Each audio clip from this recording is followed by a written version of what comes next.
BBC news আন্তর্জাতিক সংবাদে আপনাকে স্বাগতম। শুরুতেই সংবাদ শিরোনাম, এরপর বিস্তারিত। শুরুতে জানিয়ে দিব, খামেনির শেষ বিদায়ে মোদিকে আমন্ত্রণ জানালো ইরান। তারপর জানিয়ে দিব, অবশেষে অ্যাপস্টাইন কাণ্ডে মুখ খুললেন বিল গেটস। এরপর জানিয়ে দিব, পারমাণবিক স্থাপনা পরিদর্শনে না, যুক্তরাষ্ট্রকে শর্ত দিল ইরান। সবশেষে জানিয়ে দিব, ভারত তা করবে না। এতক্ষণ শুনছিলেন সংবাদ শিরোনাম, এখন বিস্তারিত। আপনি যদি মুসলিমদের পাশে থাকতে চান তাহলে ভিডিওতে লাইক করে চ্যানেলটি অবশ্যই সাবস্ক্রাইব করে দিবেন এবং কমেন্টে জানিয়ে দিবেন আপনার মূল্যবান মতামত। এখন বিস্তারিত।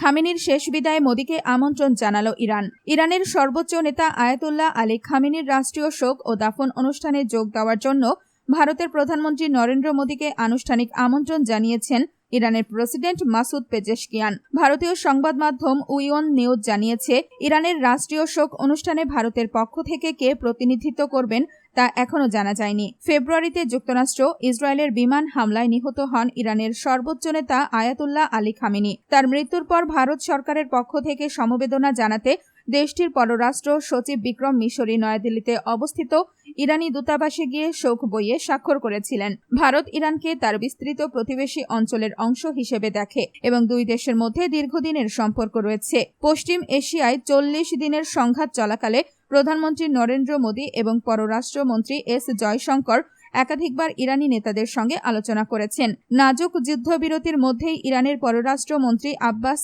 আরাঘচি ব্রিক্স পররাষ্ট্রমন্ত্রীদের বৈঠকে অংশ নিতে নয়াদিল্লি সফর করেন। সফরকালে তিনি ভারতের পররাষ্ট্রমন্ত্রী এস জয়শঙ্করের সঙ্গে দ্বিপক্ষীয় বৈঠক করেন এবং প্রধানমন্ত্রী মোদীর সঙ্গেও সাক্ষাৎ করেন। অবশেষে অ্যাপস্টাইন কাণ্ডে মুখ খুললেন বিল গেটস। মাইক্রোসফটের সহ-প্রতিষ্ঠাতা বিল গেটস মার্কিন প্রতিনিধি পরিষদের ওভারসাইট কমিটির কাছে স্বীকার করেছেন যে জেফ্রি অ্যাপস্টাইনের সঙ্গে পরিচয়ের সময় তিনি তার যৌন অপরাধের অতীত সাজা সম্পর্কে অবগত ছিলেন। তবে পরবর্তীতেও অ্যাপস্টাইন যে তার অপকর্ম চালিয়ে যাচ্ছিলেন সে বিষয়ে তিনি কিছুই জানতেন না বলেও দাবি করেছেন এই ধনকুবের। চলতি মাসের শুরুতে হাউস ওভারসাইট কমিটির চলমান অ্যাপস্টাইন তদন্তের অংশ হিসেবে বিল গেটসের দেওয়া এক রুদ্ধদ্বার সাক্ষাৎকারে এই তথ্য উঠে আসে, যার অনুলিপি ট্রান্সক্রিপ্ট সম্প্রতি প্রকাশ করা হয়েছে। সাক্ষাৎকারে গেটস 2011 থেকে 2014 সাল পর্যন্ত অ্যাপস্টাইনের সঙ্গে তার সম্পর্কের বিশদ বিবরণ দেন। গেটস জানান, অ্যাপস্টাইন তার দাতব্য কাজের জন্য বড় দাতাদের আকৃষ্ট করতে পারবেন এমন আশায় তিনি এই সম্পর্ক বজায় রেখেছিলেন। কিন্তু 2014 সালে যখন তিনি বুঝতে পারেন যে অ্যাপস্টাইন তার দেওয়া প্রতিশ্রুতি রক্ষা করবে না, তখন তিনি সম্পর্ক ছিন্ন করেন। 2008 সালে হওয়া অ্যাপস্টাইনের অপরাধের সাজাকে হালকাভাবে নেওয়ার বিষয়ে গেটস বলেন, আমি জানতাম তার একটি অপরাধের রেকর্ড রয়েছে। আমি এটিও জানতাম যে সেটি যৌন নিপীড়ন সংক্রান্ত ছিল। তবে আমি এর গভীরে গিয়ে বিস্তারিত খোঁজার চেষ্টা করিনি, যা সম্ভবত আমার করা উচিত ছিল।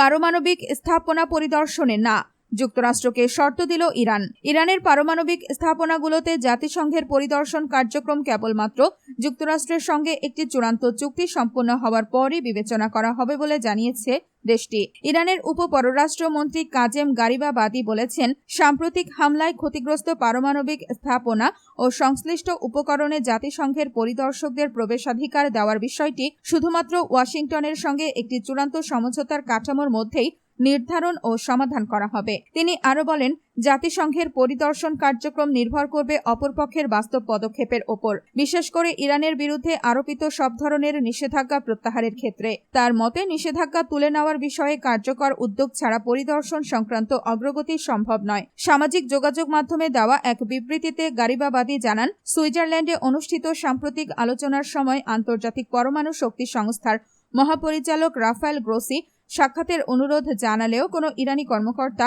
তার সঙ্গে বৈঠক করেননি।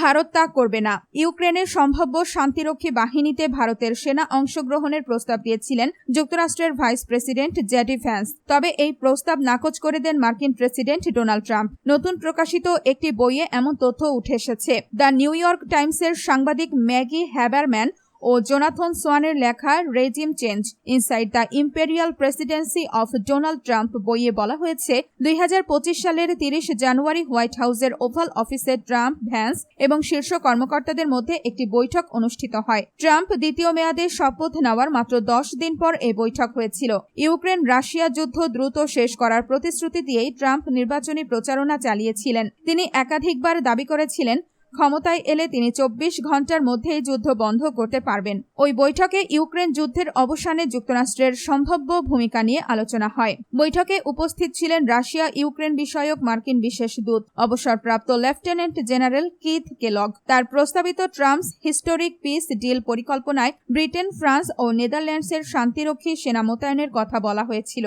তবে ভ্যান্স ন্যাটোভুক্ত দেশগুলোর সেনা ব্যবহারের বিরোধিতা করেন। তার মতে এতে রাশিয়া আরও উস্কানি অনুভব করতে পারেন। এর আগে রাশিয়ার পররাষ্ট্রমন্ত্রী সের্গেই ল্যাভরভও ন্যাটো সেনা মোতায়েনকে সম্পূর্ণ অগ্রহণযোগ্য বলে মন্তব্য করেছিলেন। বইটির দাবি অনুযায়ী এরপর ভ্যান্স জানতে চান ইউরোপের বাইরে অন্য কোনো দেশের সেনা এই দায়িত্ব পালন করতে পারেন কিনা। পরে তিনি ভারতের নাম প্রস্তাব করেন।